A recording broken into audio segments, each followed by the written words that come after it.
गुरुदेव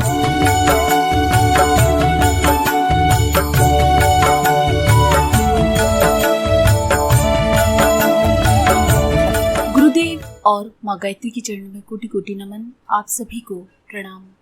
भगवान की सहायता की प्राप्ति कैसे होती है, कब ईश्वर हमारी सहायता करते हैं, आइए जानते हैं। कौरवों की सभा में द्रौपदी का चीरहरण किया जा रहा था। वह अबला असहाय खड़ी थी।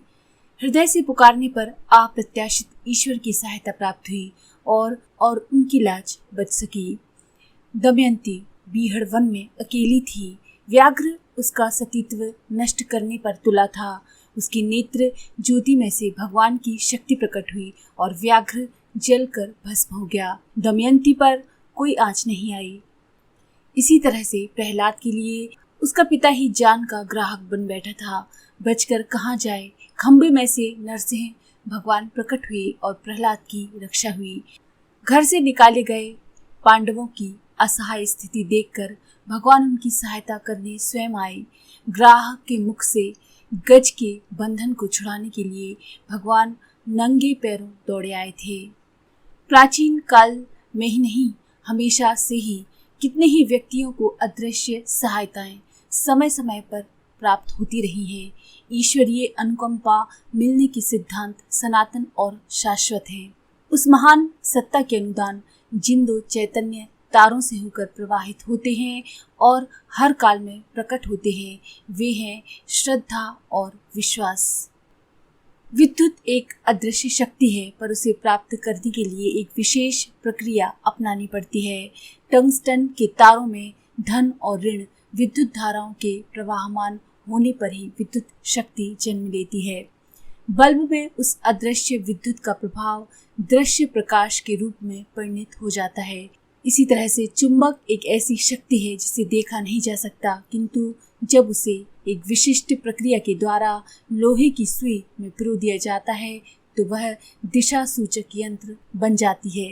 परमात्मा भी इसी तरह से एक अदृश्य शक्ति है, किंतु अंतःकरण की श्रद्धा और मन का विश्वास जहाँ भी एकाकार होते हैं, उस सत्ता का प्रकटीकरण विभिन्न रूपों में निश्चित ही होता है।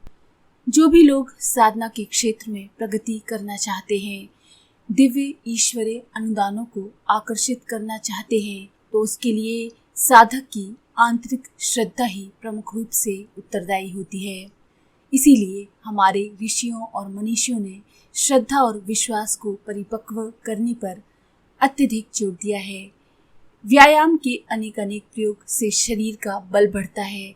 ज्ञान वृद्धि में शिक्षा का अवलंबन सहायक होता है।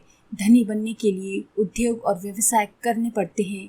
ठीक इसी प्रकार से श्रद्धा और विश्वास को विकसित करने के लिए देव प्रतिमाओं, पूजा प्रतीकों को माध्यम बनाना पड़ता है।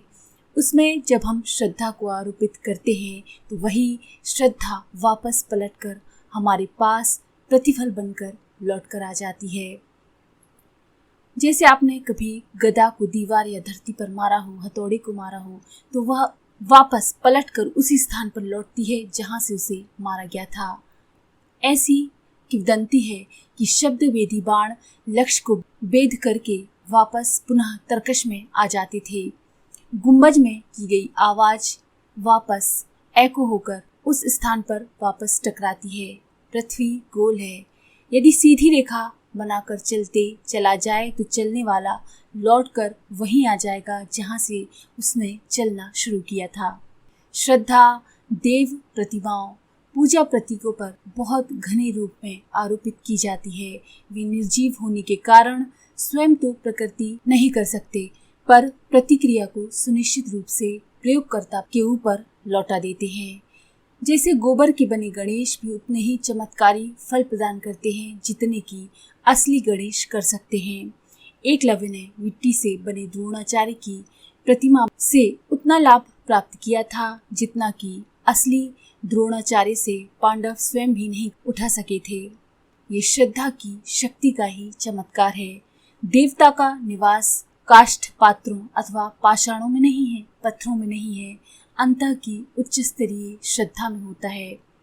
भावेति विदिते देव तस्मात् भावो ही कारणम की उक्ति अक्षरशः सत्य है। भावना में ही देवता का निवास होता है। इसीलिए देव दर्शन से होने वाले लाभों में भावना का स्तर ही प्रमुख कारण होता है। जिसको हम श्रद्धा के नाम से जानते हैं, उसका व्यवहारिक स्वरूप भक्ति है। दोनों एक दूसरे के पर्याय हैं।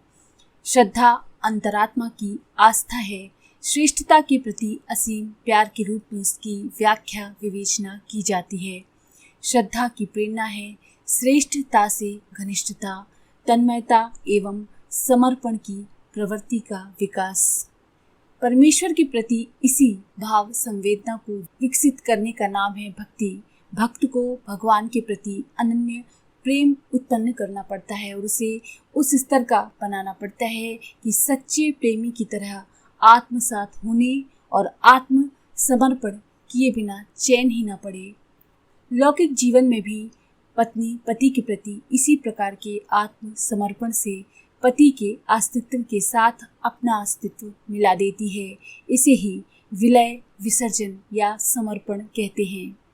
श्रद्धा ही निष्ठा के रूप में घनीभूत होती है। उसे ही विश्वास कहा जाता है। विश्वास जब प्रबल होता है तब वह संकल्प शक्ति के रूप में उभरता है। संकल्प की प्रचंड शक्ति सर्वविदित है। संकल्प की प्रखरता मस्तिष्क और शरीर दोनों को ही आगे की दिशा में घसीट ले जाती है। इस संकल्प रूपी प्रचंड शक्ति का उभार विश्वास रूपी बीज से ही होता है। यानी विश्वास बीज है और संकल्प की शक्ति उसका उभार है। अंतःकरण की इन्हीं उच्च स्तरीय आस्थाओं को श्रद्धा और विश्वास का रूप दिया जाता है। श्रद्धा और विश्वास को शिव और पार्वती का जोड़ा कहा गया है। गोस्वामी जी ने रामचरितमानस के आरंभ में इन्हीं दो महाशक्तियों की सर्वप्रथम वंदना की है। उन्होंने कहा है, मैं श्रद्धा और विश्वास रूपी भवानी और शंकर की वंदना करता हूँ, जिनके बिना अंतःकरण में अवस्थित परमात्मा सत्ता को सिद्ध जन देख नहीं सकते। गीताकार इसी तथ्य को स्पष्ट करते हैं और कहते हैं कि व्यक्ति श्रद्धामय ही है। जिसकी जो श्रद्धा है वह वही है, अर्थात जीव की स्थिति श्रद्धा के साथ लिपटी हुई है। लोक व्यवहार में कहा जाता है कि मनुष्य अपने भाग्य का निर्माता आप ही है।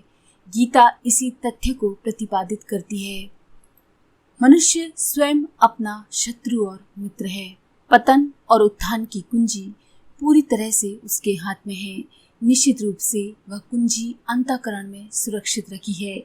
शास्त्रकारों ने इसी कुंजी को अलग अलग नामों से आस्था, निष्ठा, श्रद्धा, भक्ति, विश्वास, संकल्प आदि के रूप में संबोधित किया है। आध्यात्मिक उपलब्धियां हमारे भीतर से ही निकलती हैं और ईश्वरीय अनुदानों और सहयोगों के रूप में बरसती हैं, पर उन्हें अंतःकरण की श्रद्धा का चुंबकत्व ही खींच पाने में सफल हो पाता है। ईश्वर के ऊपर सुदृढ़ विश्वास रखने वाला ही उन्हें प्राप्त करने में सफल होता है। जिन्हें अंत और बाह्य क्षेत्र के दिव्य अनुदानों को उपलब्ध करना हो, उन्हें अपनी साधना का शुभारंभ श्रद्धा और विश्वास को उभारने, सुविकसित करने के रूप में करना चाहिए। तो ये है ईश्वर के अनुदान पाने के रहस्य, श्रद्धा और विश्वास। अगर आपको ये जानकारी पसंद आई प्लीज़ लाइक करें, शेयर करें, सब्सक्राइब करें और बेल के आइकन पर क्लिक करके ऑल पर क्लिक करना ना भूलें।